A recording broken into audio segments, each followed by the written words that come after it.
સુરતની સિંગણપોર પોલીસે bogus marksheet કૌભાંડનો પર્દાફાશ કર્યો છે। સૌરાષ્ટ્ર યુનિવર્સિટીની 24 ડુપ્લિકેટ માર્કશીટ સાથે એજન્ટની ધરપકડ કરાઈ હતી।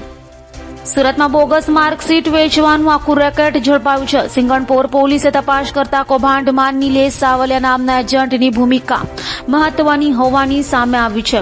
થોડા દિવસ અગાઉ કતારગામ વિસ્તારમાં રહેતા અક્ષર કળથિયાની કેરળના ધીરુ આનંદપુરમ પોલીસ દ્વારા ધરપકડ કરાઈ હતી। કેરળ શિક્ષણ બોર્ડની ડુપ્લિકેટ માર્કશીટ બનાવી હોવાને કારણે તેની ધરપકડ કરવામાં આવી હતી, જેની તપાસ કરતા ચોંકાવનારા ખુલાસા થયા છે। ઝડપાયેલા આરોપી નિલેશ સાવલિયા પાસેથી 137 બનાવટી માર્કશીટ મળી આવી છે, જેને ફરીદાબાદના ઈસમ મનોજ કુમાર નામના શખ્સ દ્વારા માર્કશીટ બનાવી કુરિયર દ્વારા મોકલાતી હતી। તો વર્ષ 2011 થી આ રેકેટ ચાલતું હતું। ભારતભરમાં અલગ અલગ એજન્ટ આ કૌભાંડમાં સામેલ છે। આ એક આંતરરાષ્ટ્રીય કૌભાંડ છે, જેની પોલીસ ઉડાણપૂર્વકની તપાસ શરૂ કરી છે। આરોપીઓએ 20,000 થી લઈ 5 લાખ સુધીની રકમ બનાવટી માર્કશીટ બનાવવા માટે ઉઘરાવ્યા હતા। હાલ તો સિંગણપોર પોલીસે અલગ અલગ પોલીસની ટીમો દિલ્હી સહિત અન્ય રાજ્યોમાં મોકલવામાં આવી છે।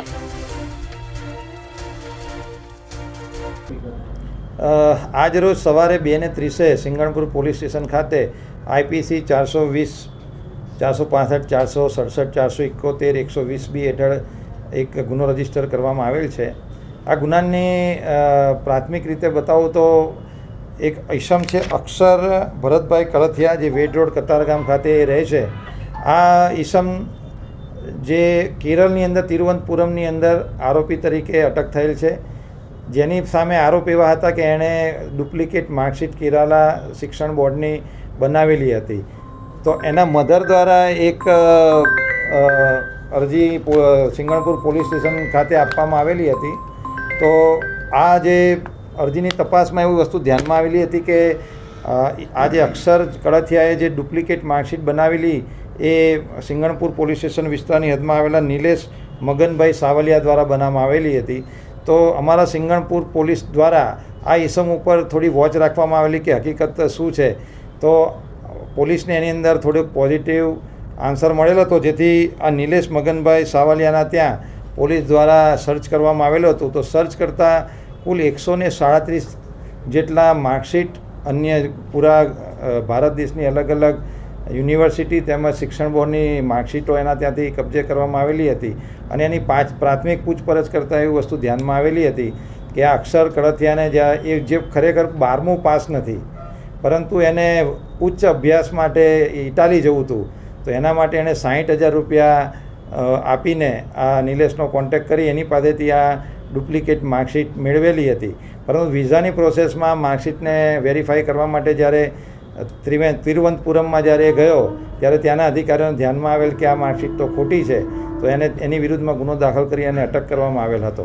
પરંતુ આ જે માર્કશીટ છે એ બનાવનાર અથવા એને આપનાર વ્યક્તિ એ નિલેશ મગનભાઈ સાવલિયા હોય, પોલીસે એને અટક કરીને એની સઘન પૂછપરછ કરતાં એની પાસેથી 137 જેટલા બીજા આવા અલગ અલગ માર્કશીટ અને ડિગ્રી મળેલી છે।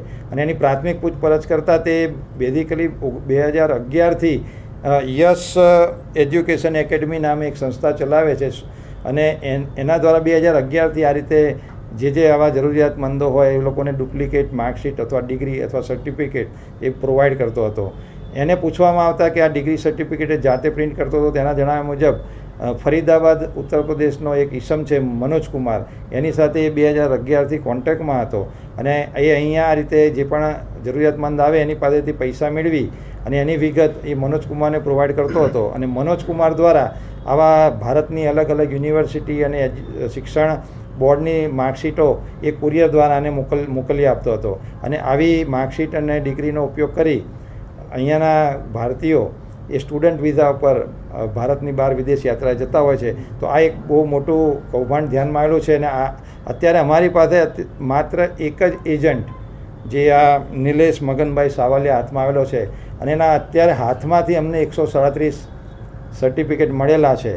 તો 2011થી કદાચ એણે આનાથી ઘણા બધા માણસોને આ રીતે પ્રોવાઈડ કરે એવી શક્યતા છે। બીજું, આ તો સુરતની અંદરથી એક એજન્ટ પકડાયો છે, પણ મનોજ કુમારના આવા ભારતની અંદર ઘણા રાજ્યોની અંદર આવા એજન્ટો હોવાની પૂરેપૂરી શક્યતા છે। તો જોવા જઈએ તો આ એક બહુ મોટું કૌભાંડ છે અને આની ખૂબ ઊંડાણપૂર્વક તપાસ કરવામાં આવશે।